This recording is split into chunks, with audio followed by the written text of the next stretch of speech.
Hello there. I'll see how long I get away with this, because you're not meant to live stream in public places, and I don't have a live stream top on to say that I'm a live streamer, so I'm not sure how long I'll get away with this for, but wow, this is really weird. This is like really weird. I was really struggling because Dean's had to go back to work, but I was really struggling trying to focus on my paperwork. Now, I remember this over and over. I've done this with every child I've had, and Wacky Warehouse has always been the saving grace, hasn't it? And this is mental, absolutely mental. I've definitely got trauma because I'm having flashbacks mentally, like crazily.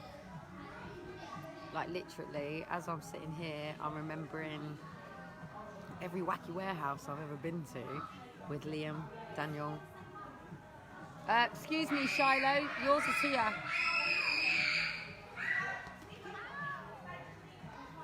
That's not yours, this is yours.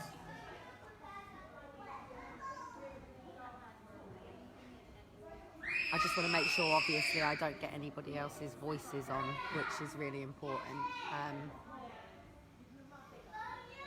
I forgot how difficult I found these places. They're so damn noisy. When I had Aaron and Faith, I used to take them to the one close to us. But I had a really good relationship with the woman. I was actually taking it over at one point. I had a really good relationship with the woman that owned it. So I was able to just pretty much be there all day.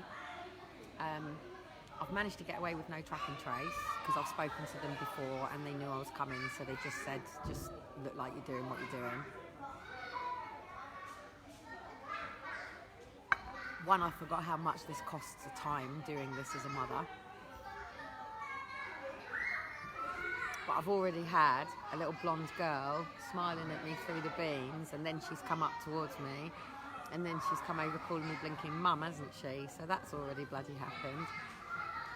So I don't know if anyone will understand how weird this is for me right now. This is the first time I have come into a play zone.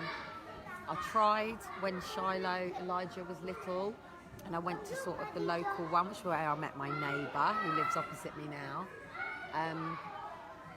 And then obviously I got talking about social services and all of that because of her story and everything. So I'm around really normal people who wouldn't have social in their lives, or if they did, they wouldn't talk about it.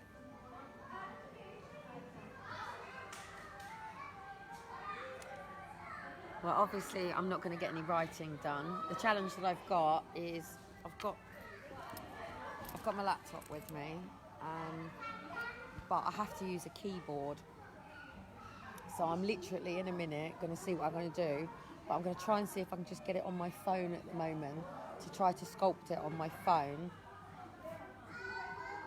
It's just too noisy. I've got music going on, different conversations.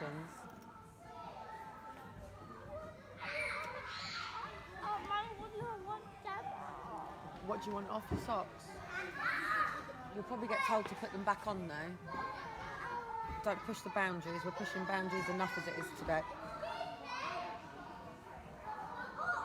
Go and play nicely. The good thing is, obviously, it gives the boys a bit of a break out from everything, and they get to run around and terrorise with other children.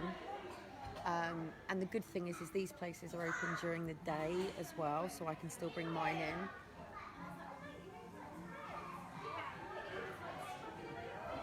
But it literally, you're talking like 13 quid a shot coming in here, 20, 30, and shit.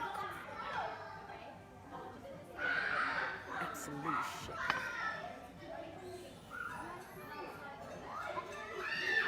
But what is interesting is I've already spoken. All I have to do to people, is say, look, go onto YouTube, put in the Great Reset. It will bring you up the World Economic Forum and the Royals. So you know it's not conspiracy. So it's not coming from me, it's coming from the Royals.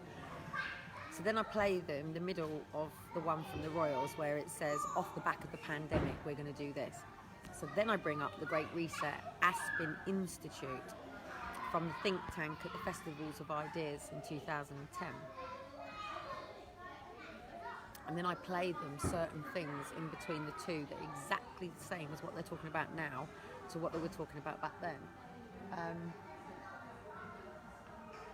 But this is really weird for me. I'm having really weird time with all of this at the moment because I have to make a decision. I either have to conform to the ways of the world right now, and that means, like, even the lady who's working, she's had both of her vaccinations, but she's still got a mask and a shield on.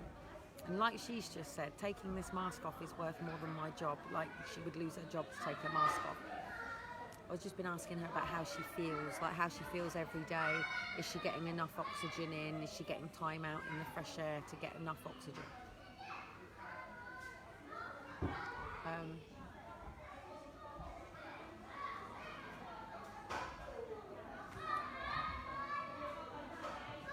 Just 2 seconds. Oh, I've got to be careful, it's my neck. Right, she's gone out now anyway, I can talk to you properly. Yeah, I just don't want to push the boundaries and have them saying, oh, you can't do this in here and you're going to have to leave and stuff, because I just don't need the aggro.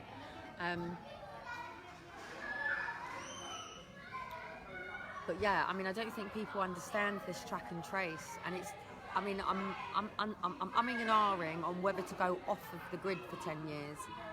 Just take the boys somewhere in the country, trees, lovely place, somewhere with a nice little school or something, or even homeschooling, I don't know, and just keep us completely off the grid for the next 10 years while all of this transfers, or to go completely in it, just knowing and preparing that one day I'll dump my phone and that will go, and it's not really a problem. Just like track it on Crackbook, you know, I get tagged on Crackbook, I do it on purpose.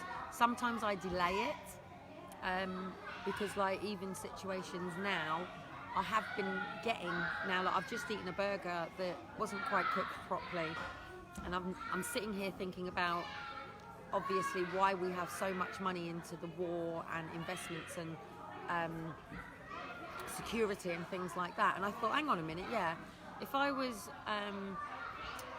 Prince Bloody Harry sitting here right now, he wouldn't have his food just served, he would have had to have had it checked, he would have had to have known who's done it, because like the Black Lives Matter woman, she's been shot, hasn't she? So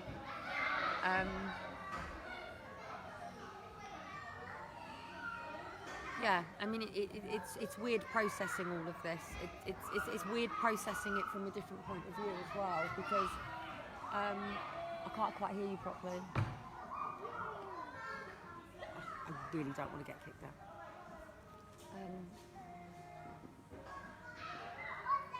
I'm just trying to watch the boys. Anyway, I'm going to go on my phone and try to do some of this document while the boys are entertained, but it's not easy. Drink my shit coffee. I'm uncomfortable enough it is with other mums here. Oh, I'm not running around in there. I've brought you to go and have a run round. Not today. I'll run around with you later, not right now. Go and check. Where's find Elijah? This is so I can have a break from turning my head, and seriously, my whole spine is driving me up the wall of my hips. And Dean doesn't get it. I've spoken to him today, and he's like, I said, Dean, you don't realise what's going on, do you? I said, you don't realise that, like, since 2010 I've been left. I said, this isn't just listening to someone managing a condition. This is someone who was diagnosed with a condition that's had a problem that people are ignoring. And it's not clicking. And I said to him, I said, if I met you and you didn't have your pole in your leg and said to me that your leg's been smashed in, I'd take you straight down to A&E and stay with you until they understood that your leg was smashed in and you had your right treatment. And all he's thinking is, I've just got to make money. I've just got to make money. I've just got to make money. I've just got to make money. And I suppose that's just a man's thing.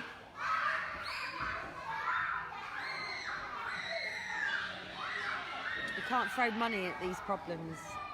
It's not about that, is it? So, anyway, I'm all over the place. Absolutely all over the place. I'm in the past, the present, the future, the present moment. Should I go this way? Should I go that way?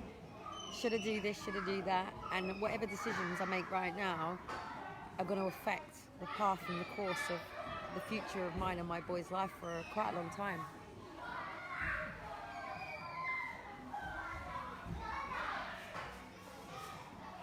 I don't want to do all this shit again. I really don't. I fucking hate it. I fucking hate it. It's so noisy.